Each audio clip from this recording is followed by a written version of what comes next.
Any recurrence means the chemotherapy has failed. This is a tragedy. Grief is normal. Losing people we love is part of life, something almost all of us experience from time to time. Some circumstances that lead to grief, however, are more rare and more cruel than others. That Dragon Cancer is a symbolic journey through the lives of creators Ryan and Amy Green as they face a plight that is incomprehensible to most of us. Their son, Joel, was diagnosed with an extremely rare form of childhood cancer that affects the brain. Joel's almost 5, right? Yeah. But he can't talk. It's true. Yeah. You all can talk.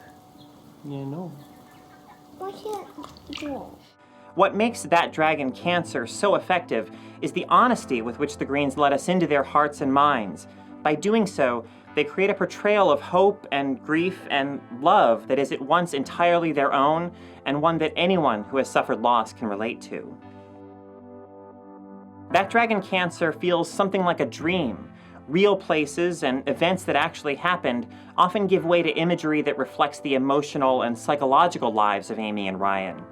This dreamlike imagery gives the game a deeper kind of truth. It's not just a literal narrative about a family with a terminally ill child, it's a journey through the doubts and struggles of the soul. The game reveals how living with Joel's cancer for years was simultaneously a source of tremendous difficulty and exhaustion and pain for the Greens, and how, when you live with something like that for so long, it becomes woven into your normal, everyday lives. We hear a voicemail from Amy as she's on her way back from the hospital, in which she tells Ryan to preheat the oven for the lasagna they're making for dinner. Life doesn't stop. You have to keep on living, doing all the things you'd normally do. Hey honey, we're on our way home from the hospital now. So if you wanted to preheat the oven starting in about 30 minutes, that would work and we could throw in that lasagna. But when your life is full of hospital visits and impossible conversations with doctors, you also learn to hate some of the normal little specific things that become part of the texture of your life. At one point, Ryan mentions how he has come to hate the way the vinyl of hospital chairs sticks to his skin.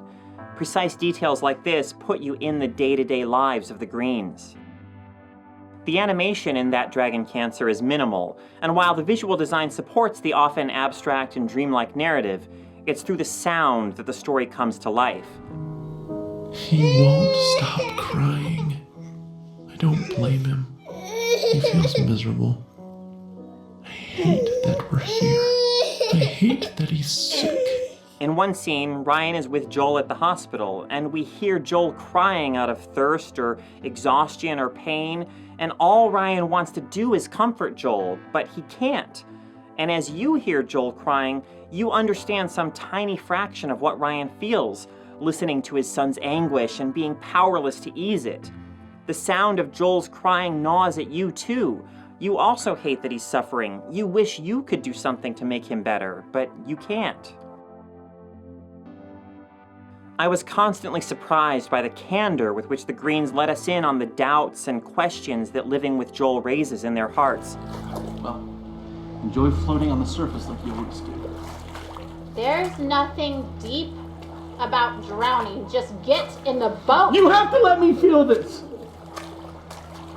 Early in the game, Ryan wonders just what it is he means to Joel.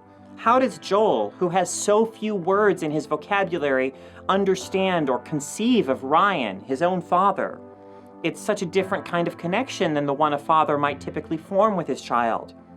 As people of faith, Ryan and Amy seek strength and comfort in their relationship with God, but also find questions in this aspect of their lives. All of these things are so specific to the Greens, but these personal truths are also exactly what make this game so relatable. It's in their moments of confusion, anger, and self-doubt that we can see our own imperfect humanity in the face of grief and loss reflected. He loved to eat, and I remember all I wanted was for him to be able to kind of eat like a normal kid and have normal things. I thought he'd never be able to swallow normal food, but then he did. And now he's everything. Everything. Like he eats pizza and pretzels and chicken. It's not all moments of anguish and suffering and doubt, though. On the contrary, there is so much joy and laughter here, too.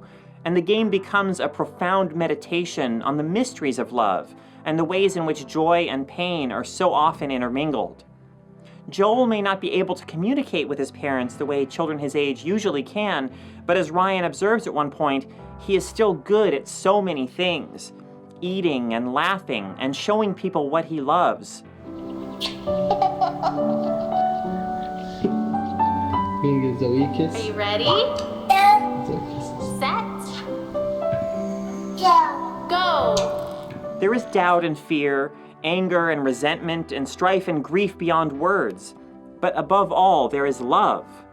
And to me anyway, the game seems to arrive at the incredibly hard-earned but beautiful conclusion that love is its own gift.